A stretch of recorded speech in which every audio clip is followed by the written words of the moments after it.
आज हम लोग एक इम्पॉर्टेंट टॉपिक इल्तुतमिश देखेंगे और इल्तुतमिश में early life of Iltutmish and problem of Iltutmish, दो इम्पॉर्टेंट सब टॉपिक को देखेंगे।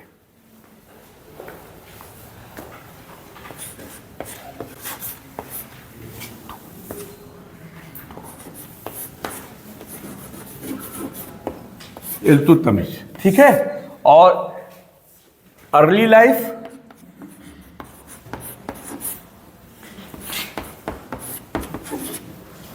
Early life of Iltutmish.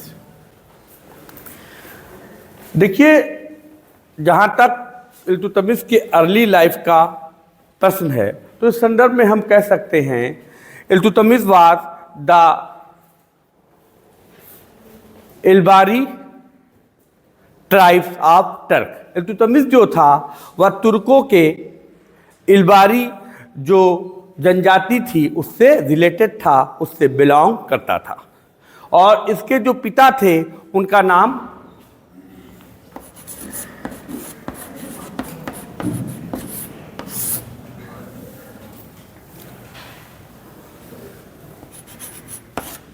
इलम खान था।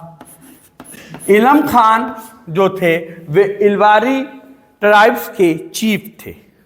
इस तरीके से देखा जाए तो इल्तुतमिश का जो बर्थ हो रहा है, जो जन्म हो रहा है, वह एक रिच फैमिली में हो रहा है। इल्तुतमिश जो था वे बचपन से ही गॉड गिफ्टेड उसको प्राप्त था, बहुत स्मार्ट था। बहुत क्या था? बहुत स्मार्ट था, बहुत चार्मिंग था और इफेक्टिव था, प्रभावित था, और उसके अंदर अनेक प्रकार की क्वालिटीज थी जिसको देखकर कोई भी प्रभावित हो सकता था। उसके जो भाई थे, उसके जो ब्रदर्स थे और जो हाफ ब्रदर्स थे, ठीक है, उसके ब्रदर्स थे, हाफ ब्रदर्स थे, और हाफ ब्रदर के साथ साथ उसके जो कजिन्स थे, अदर्स लोग थे, उसकी क्वालिटी से, उसकी इफेक्टनेस से क्या होते थे? उससे जो है ईर्ष्या करते थे, जलन रखने लगे, उससे ईर्ष्या करने लगे, जलन रखने लगे, और जो है इतना ज़्यादा जलन रखने लगे कि उसको ये सोचने लगे किसी तरह इससे क्या कर दिया जाए, इसको हटा दिया जाए, उसको हटा दिया जाए। और जो कि इलम खान अपने पुत्र को बहुत लव करते थे और बहुत विश्वास था, बहुत प्रेम करते थे, उसे कहीं जाने नहीं देते थे। लेकिन जो कॉन्स्पिरेसी हुई, उस कॉन्स्पिरेसी के तहत इनके भाइयों ने उसे क्या कर दिया? उसे एक हॉर्स शो, उस जमाने में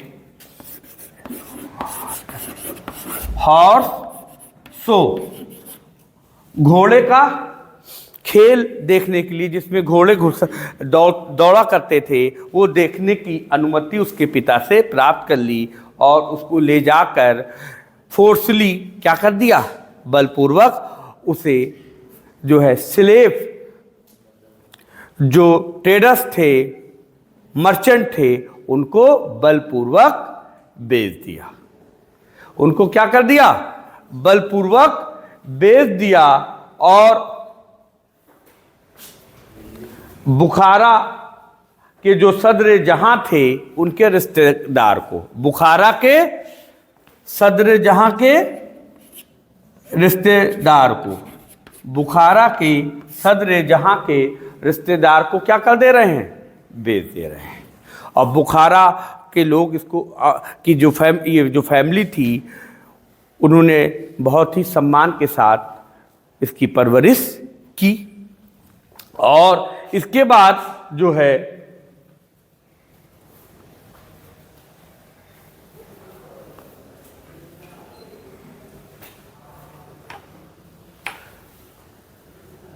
क्या हो रहा है कि कई बार इल्तुतमिश को क्या किया जा रहा, सोल्ड किया जा रहा। ये लोग जो बुखारा के थे, इन लोगों ने दूसरे ट्रेडर्स को बेच दिया, और वह दूसरा ट्रेडर्स किसी और को बेचता है, और फिर जो है वह गजनी की बाज़ार में, जो स्लेब मार्केट गजनी में लगती थी, वहाँ पर इल्तुतमिश पहुँच जाता है। इल्तुतमिश की जो क्वालिटी थी, उसकी जो पर्सनालिटी थी, बहुत चार्मिंग थी। वह स्मार्ट था, चार्मिंग था, और इसके साथ साथ उसके अंदर फोरसाइटनेस थी, अफेक्शन उसके अंदर था, जिसको देखकर कोई भी प्रभावित हो सकता था। उस पूरी मार्केट में एक चर्चा का विषय बन गया इल्तुतमिश के जाने पर। और मोहम्मद गोरी को जब इसकी जानकारी हुई तो मोहम्मद गोरी भी गया। मोहम्मद गोरी भी इल्तुतमिश की पर्सनालिटी से, उसके अफेक्शन से, उसके फोरसाइटनेस से, उसकी चार्मिंग से उस क्या हुआ, प्रभावित हुआ, अफेक्टेड हुआ, और उसको खरीदना चाहा। लेकिन जो सेलर था उससे क्या हुई, बन नहीं पाई। किसी कारण जो दर थी, स्लेब को खरीदने का जो अमाउंट था, जो दर जो लगाया था प्राइस, उस प्राइस पर बात नहीं बन पाई, और फिर उसके बाद जो है रिफ्यूज़ कर दिया।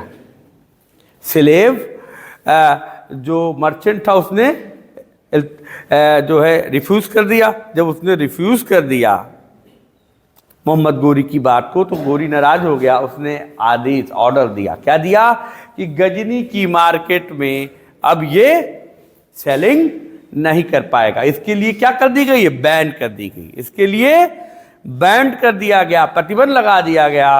और फिर 3-4 साल इधर उधर करने के बाद फिर वह उसे गजनी की बाजार में ले आया। इस वक्त गुजरात अभियान के बाद ऐबक भी गजनी पहुंच गया था, और ऐबक ने भी इल्तुतमिश को देखा, और इल्तुतमिश को देखकर उसकी पर्सनालिटी से, उसकी एक्टिविटीज़ से, और उसकी चार्मिंग से, उसकी स्मार्टनेस से प्रभावित हुआ, इफेक्टेड हुआ। और जब प्रभावित हुआ तो उसे खरीदना चाहा, और उसने फिर जो है मोहम्मद गोरी से परमिशन मांगी। लेकिन मोहम्मद गोरी ने कहा कि गजनी में इसका सेलिंग क्या है, बैन है, इसलिए इसको बुला लो दिल्ली, और दिल्ली में से क्या कर लो, खरीद लो। फिर उसके बाद जो है ऐबक उस जो स्लेब मर्चेंट था उसको दिल्ली बुलाता है, और दिल्ली बुलाकर वहाँ जो है ऐबक को क्या करता है, खरीदता है। और इस तरीके से ऐबक का जो संघर्ष था, एक रिच परिवार फैमिली में पैदा होने के बावजूद जेलेसी जो उसके भाइयों में उत्पन्न हो गई थी, उसके फलस्वरूप वह क्या बन गया, स्लेब बन गया। और अपनी क्वालिटी के बल पर, अपनी एबिलिटी के बल पर, अपनी पर्सनालिटी के बल पर, अपनी चार्मिंग के बल पर वह ऐबक के पास पहुंच गया। ऐबक के पास पहुंच गया, और यहीं से उसकी दास्ता का जो जीवन था उसकी शुरुआत होती है। और सुल्तान के पद तक वह अपने गुणों के कारण, अपनी क्वालिटी के कारण, अपनी एबिलिटी के कारण, अपनी कैपेबिलिटी के कारण, अपनी फोरसाइटनेस के कारण पहुंचता है। ठीक है। और जब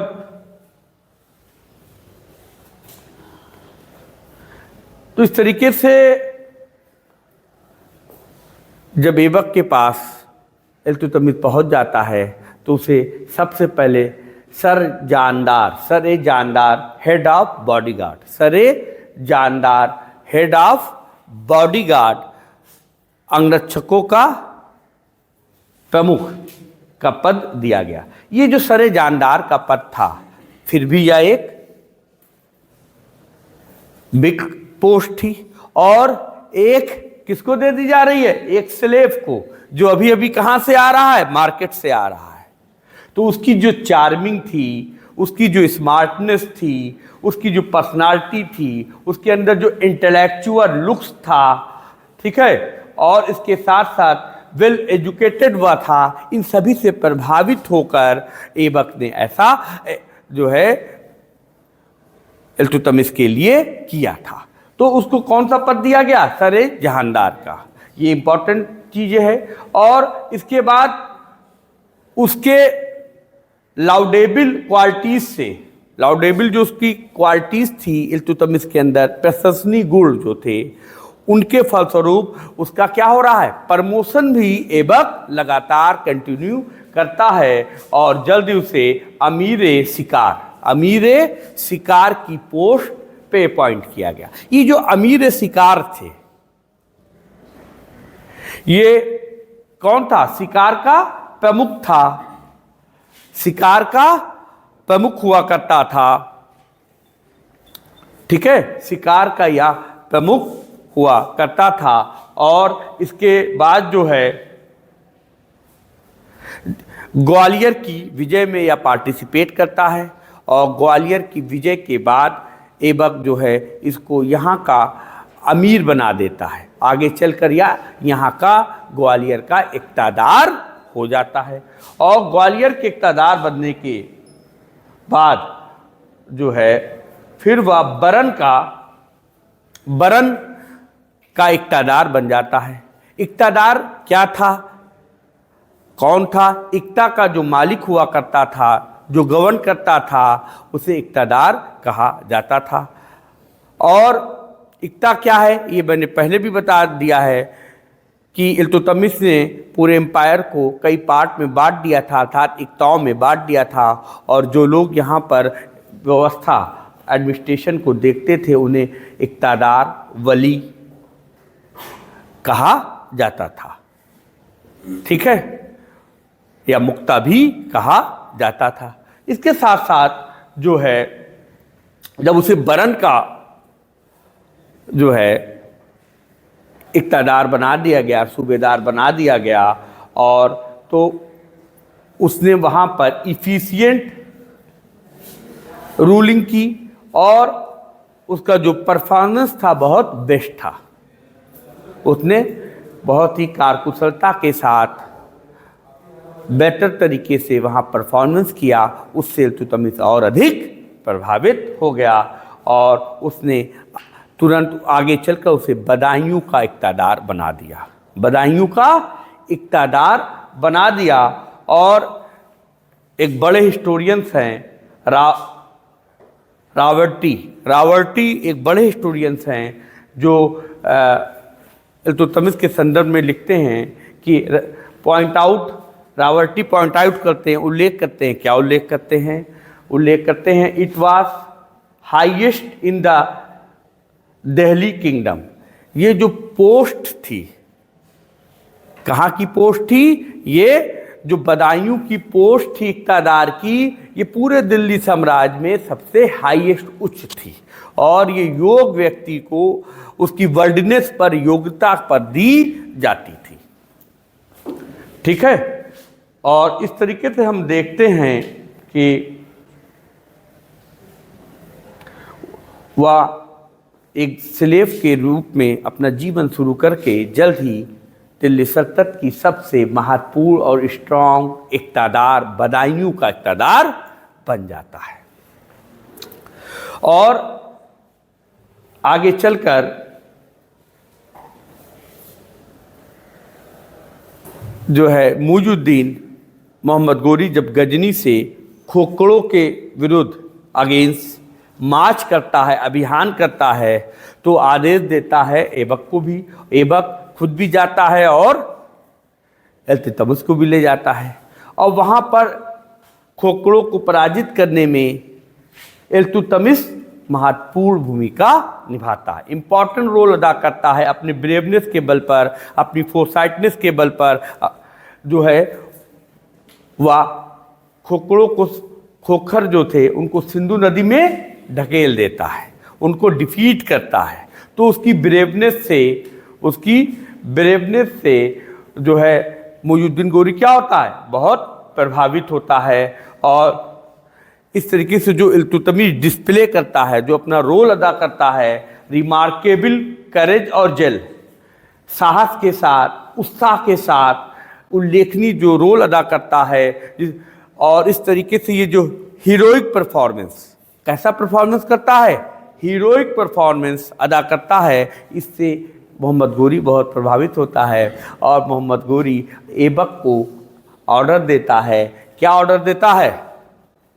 कि इसका ख्याल करो, इसका क्या करो?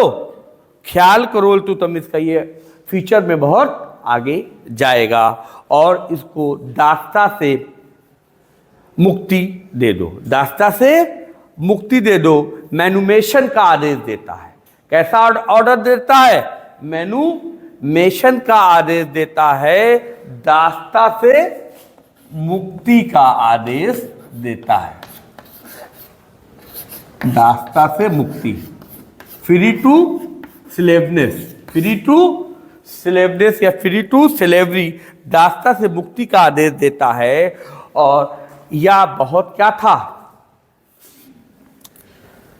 अनोखा सम्मान था, बहुत ग्रेट रिस्पेक्ट था। किसके लिए था? इल्तुतमिश के लिए था, जो उसकी क्वालिटी, उसकी ब्रेवनेस, उसके चार्मिंग, उसके स्मार्टनेस, उसके फोरसाइटनेस, उसकी टैक्टिस, उसकी स्टाइल पर उसे उसकी सफलता और ख़ासतौर से खोखरों के प्रति उसका डेडिकेशन, उनको समाप्त करने के लिए, उसके लिए मोहम्मद गोरी जो है दास्ता से मुक्ति का आदेश देता है।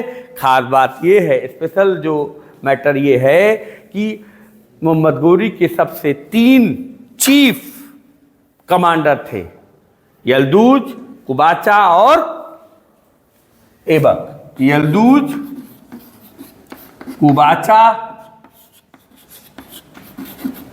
और ऐबक, ये तीनों अभी तक दास्ता से स्लेवरी से मुक्त नहीं हुए थे, दास्ता से ने मुक्त नहीं किया था। लेकिन इल्तुतमिश की जो है,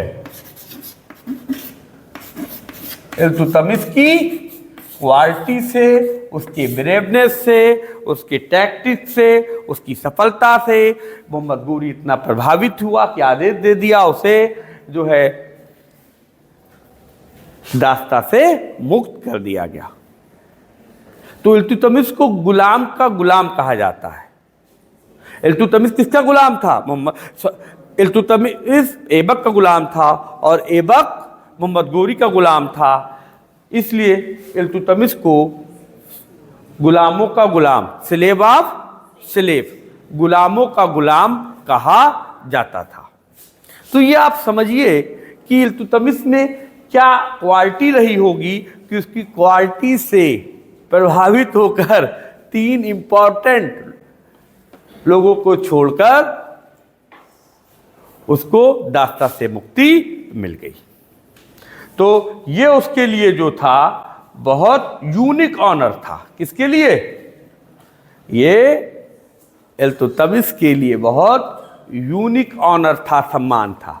और ऐबक आगे चल, ऐबक ने अपनी डॉटर, पुत्री का मैरिज विवाह भी इल्तुतमिश के साथ किया था। तो इस तरीके से हम देखते हैं कि इल्तुतमिश ने जो संघर्ष का जीवन व्यतीत किया और दास हुआ, और दास के बाद अपनी क्वालिटी के बल पर बदायूं का इक़्तिदार हुआ और मोहम्मद गोरी को इस तरीके से प्रभावित किया कि मोहम्मद गोरी ने उसे दास्ता से मुक्ति का आदेश, ऑर्डर दे दिया। तो यह एक बड़ी बात थी।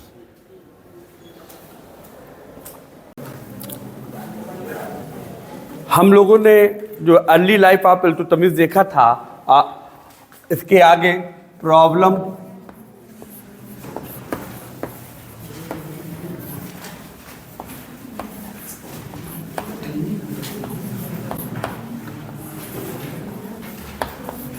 ऑफ इल्तुतमिश देखेंगे। सुल्तान बनने के बाद इल्तुतमिश के सामने अनेक प्रकार की समस्याएं, चुनौतियां, चैलेंजेस और प्रॉब्लम देखने को मिलती है। पहली जो प्रमुख चुनौती और समस्या थी वो क्या है? आराम सा, प्रॉब्लम ऑफ आराम सा। पहली जो चुनौती थी उसके सामने वे आराम सा की समस्या और चुनौती थी। क्योंकि बहुत से तुर्क अमीर आराम शाह को सुल्तान बनाना चाहते थे। दूसरी जो प्रमुख चुनौती थी मुइज्जी और टर्क नोबेल। दूसरी जो थी टर्क नोबेल। मुइज्जी और टर्क जो नोबेल थे, अमीर थे, उनमें वे सभी इल्तुतमिश से बहुत सीनियर थे, एम्बिशियस थे, महत्वाकांक्षी थे। तो वो भी समस्या उत्पन्न कर सकते थे इल्तुतमिश के लिए, क्योंकि वो उससे सीनियर थे और अधिक महत्वाकांक्षी थे, खुद भी शासक बनना चाहते थे, खुद भी सुल्तान बनना चाहते थे। तीसरी जो प्रमुख समस्या थी वो थी यल्दूज की। यल्दूज कौन था? मोहम्मद गोरी का चीफ कमांडर था और यल्दूज पंजाब तक आ गया था और वह एम्बिशियस था, वो भी बहुत एम्बिशियस पर्सन था, महत्वाकांक्षी था। तो वो जो है इल्तुतमिश के सामने चुनौती पैदा कर सकता था और दिल्ली सल्तनत पर अपना नियंत्रण और कंट्रोल कर सकता था। तीसरा नासिरुद्दीन कुबाचा।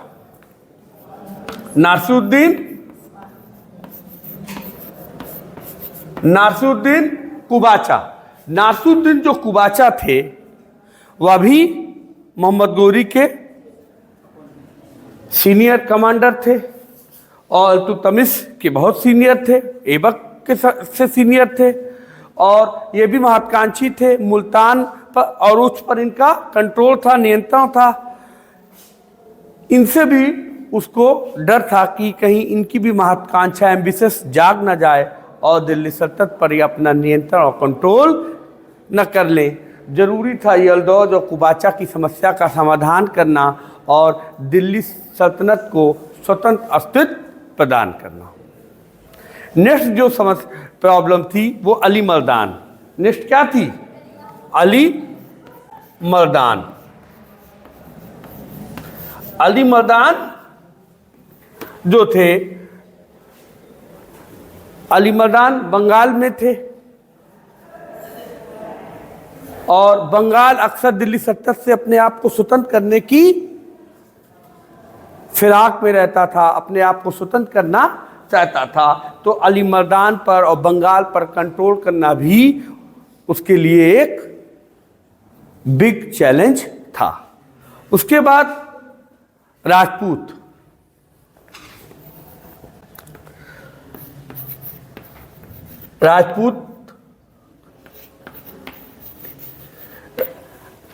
प्रॉब्लम ऑफ राजपूतों की भी समस्या थी। क्यों? क्योंकि राजपूतों पर मोहम्मद गोरी ने कई जगह पर राजपूतों को पराजित किया था, नियंत्रण किया था, कंट्रोल किया था। ऐबक ने भी उस प्रोसेस को अपनाया था और ऐबक ने भी, लेकिन पूर्णतः फुली डिस्ट्रॉय और डिफीट नहीं कर पाए थे।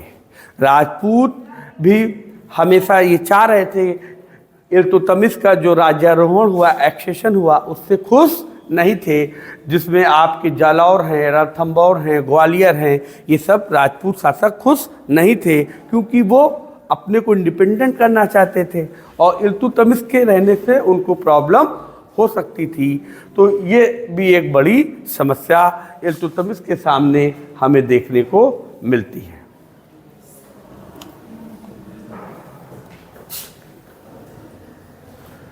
नेक्स्ट जो प्रॉब्लम है वो मंगोल।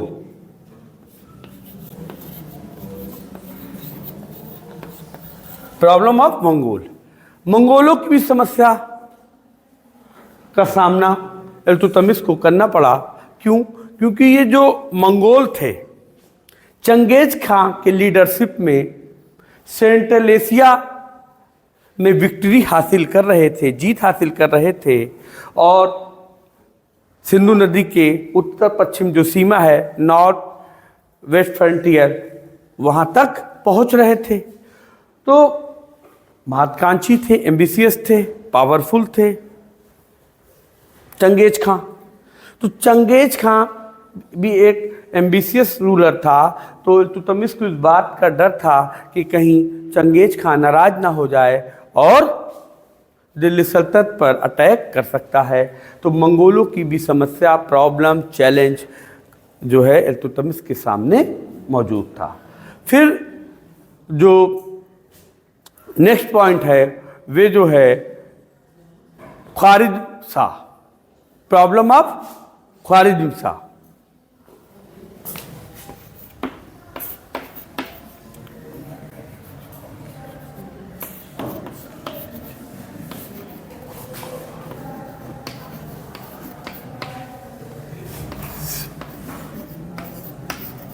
ख्वारिज़म शाह, ख्वारिज़म के जो रूलर थे, जो शासक थे, उनकी भी चुनौतियां थी, उनकी भी समस्या इल्तुतमिश को देखनी पड़ रही थी।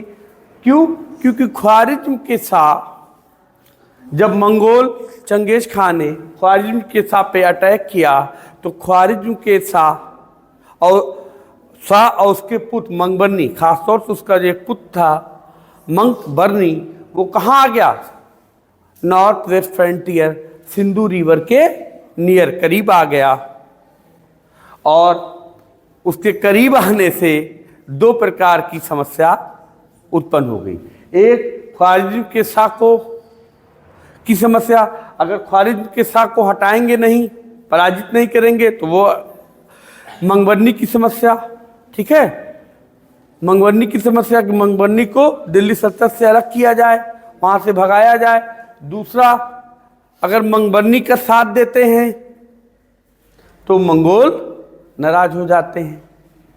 तो ये एक बड़ी प्रॉब्लम, एक बड़ा चैलेंज मंगोल और मंगबरनी की समस्या का सामना इल्तुतमिश को करना पड़ा। इसके साथ साथ जो है